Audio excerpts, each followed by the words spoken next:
দুর্দান্ত স্বাদের পায়েস বানাতে চান? তাহলে আজকের রেসিপি শুধুই আপনার জন্য। খুবই সাধারণভাবে এই পায়েস আমি রান্না করি, বাট এটার টেস্টের ব্যাপারে যদি বলি তাহলে this is the best payesh recipe.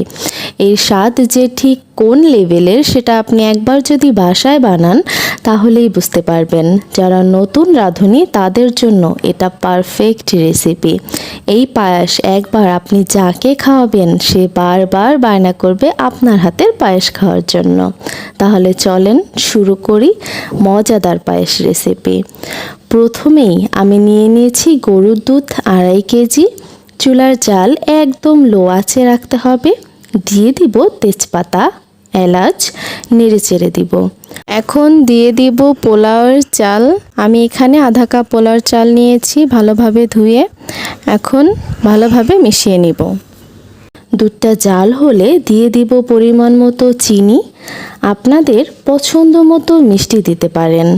দিয়ে ভালোভাবে নেড়ে চেড়ে নিব। দিয়ে দিব কিশমিশ দিয়ে নেড়ে চেড়ে নিব। লো আঁচে রেখে রান্নাটা করে নিব।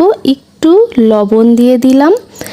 দেখুন একেবারে ঘন হয়ে এসেছে, চালটা সিদ্ধ হয়ে গেছে, খুব সুন্দর স্মেল বের হয়েছে। এখন পায়েসটা আমি একটি বলে উঠিয়ে নিব।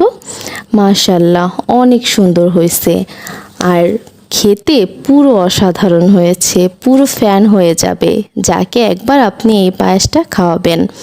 এখন ওপর দিয়ে কিশমিশ দিয়ে পরিবেশন করে নিলাম। মাশাআল্লাহ, খুবই নাইস দেখতে লাগছে। আশা করি আজকের ভিডিওটি আপনাদের ভালো লেগেছে।